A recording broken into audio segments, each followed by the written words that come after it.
Well, hey, look at that. There's the old subframe, all stripped down. And look at that. The new one, nice, bright, shiny, reinstalled. Look at all of that. Yes, yes, yes. So we're still gonna have to go back and torque all of our fasteners. All the new bolts. I did not replace the bolts for the sway arm. But obviously everything else that called for new bolts I did because they are torque to yield. And if you watch the previous videos in this playlist, you'll know the reason we had to replace the subframe. But got it all back together. I will tell you, if you're working on a SRX or a CTS or an ATS, they all, my understanding, use the same link, hub, and trailing arm assembly. And there is a process to put this back together, because if you don't do it right, you're going to be horsing around trying to get the stabilizer link up in there after you put the hub on and the shock in there. So make sure you do the shock first, then the stabilizer link, and this bolt right here goes through the rear of the hub, as you can see, with the head of the bolt basically right where my pointer is, because you've got your CV boot and your axle, drive axle there, and then it comes through the front right here, okay? These are different length bolts.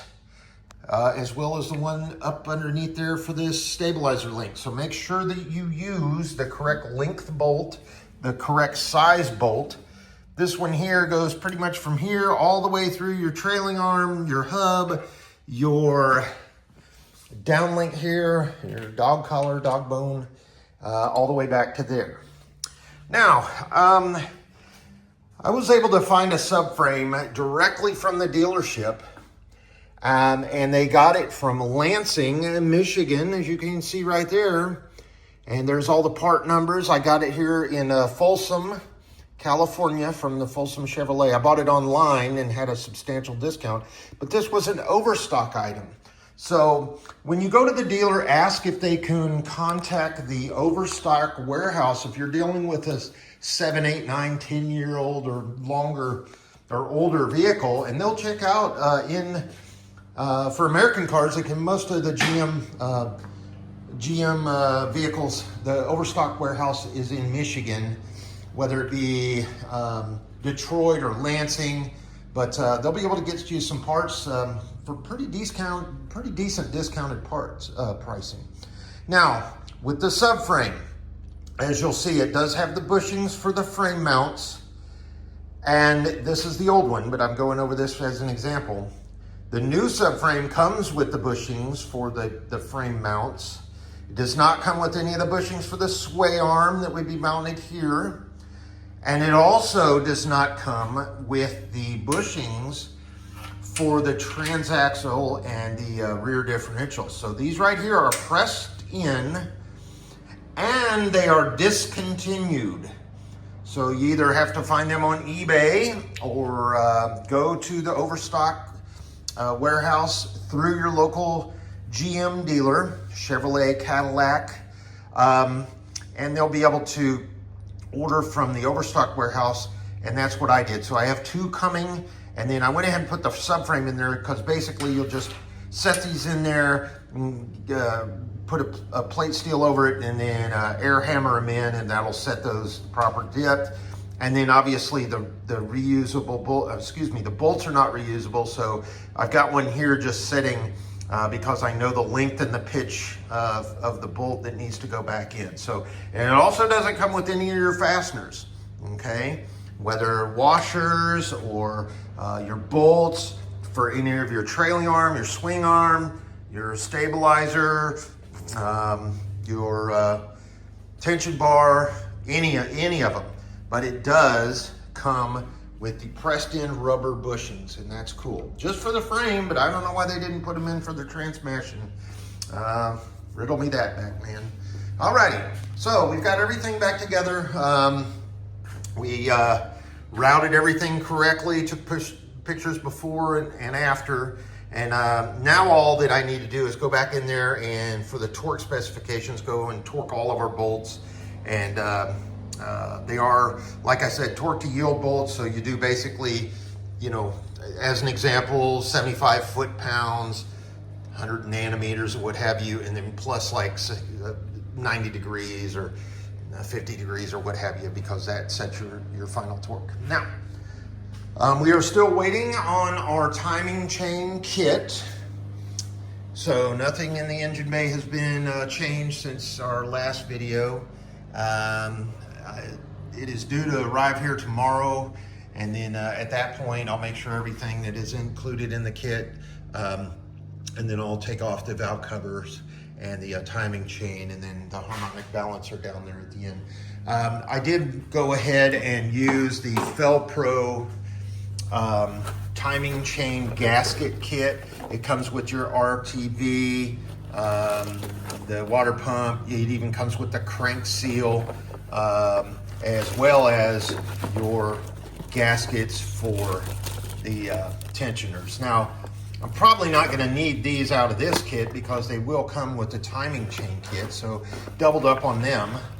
And then also, when you do order the valve cover kit, it does come with all of your little seals for the bolts to hold the valve covers on. It comes with the new upgraded gasket with the my understanding, the proper diameter holes for your PCV ventilation system, as well as these go around the spark plug boots to seal the spark plug tubes, if you will.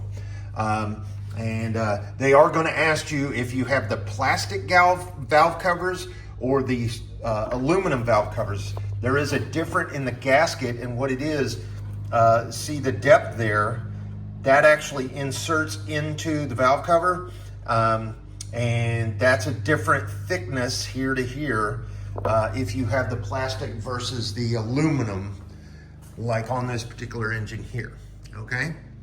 But yeah, that's where we're at right now. Want to shoot a real short video and just a couple of recommendations that I would advise having done this now. I do have everything all set up in there. You know, part of the hardest part of this is basically balancing it on the jack to be able to get your frame bolts through the F-cradle here into your unibody chassis. And then the other thing was the routing of the brake line or brake cable, and then putting the brake spring back on. You know, you remember the drum brakes back in the day. Here you go, putting those springs back on. And then, you know, getting your shock lined up with the isolator and all that stuff. As far as the spring on the drum brake there, that spring right there, what I do is I use a hook tool like this. This is just a pick that came like that, and I hook it on there, I pull it, and then I use my needle nose pliers to push it back into the hole. So they actually sell a tool like this with a handle on it, but I had one of these, and this is all you really need to get those in there. If you're strong enough and you have some needle nose vice grips, those would work as well. But that's what I use. So everything else is working real good. I've got to put the axle on there, or axle bolt nut on there, and then obviously we got to get our brake caliper mounted back on there. But I'm going to wait and do that when I get this all torqued down later today, and then I'll get the wheels on it. And then, as you see up underneath there, like I said, I'm waiting on the bushings. You can see there's one bolt, a new bolt going through right there in that round hole, if you will. But all the other things are holding it up nicely. And I'll get everything all mounted back up underneath there, and then those will be the final things that we'll have to do back here on this rear end. And then we'll jump right into the timing chain. Once that's done, then we'll fire it up and see how this runs. We'll clear all the codes, and And then we'll probably have a pretty decent vehicle to last for quite some time. Here's another shot at the brake pads. Plenty of goodies on there, as well as the the rotors. There is no wear edge on there whatsoever. And likewise on the rear back here. No wear edge on the outside or on the inside at all, or no grooves or anything. A little bit of surface rust there just from the humidity in there, but we'll get those cleaned up. Won't be a problem at all. So that's the final update on this project status report. Still coming along nicely.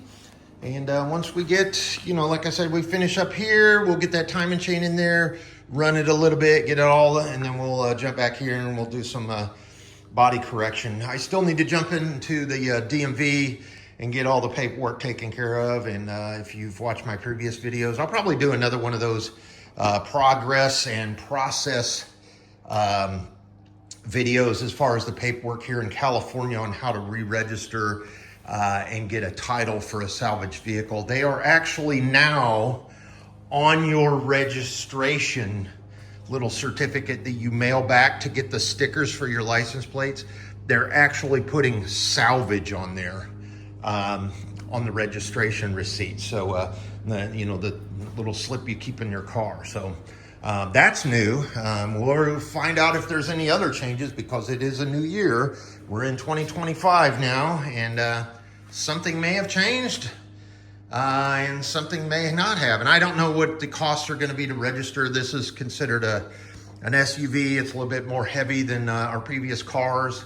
It's a crossover, so it falls right in between a car and a truck. So I'm thinking probably in the $250-ish neighborhood for registration and retitle.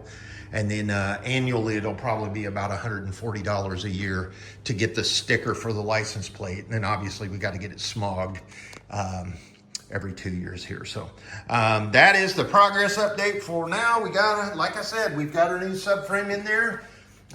Pretty easy job, folks. Pretty easy job. If I can do it, you can do it. Just make sure you use brand new bolts for where it calls for in your service manual. Torque to yield bolts, as well as follow along on the process of actually putting it together. There's a method to the madness. All right, folks, have a wonderful day, and we'll talk to you soon.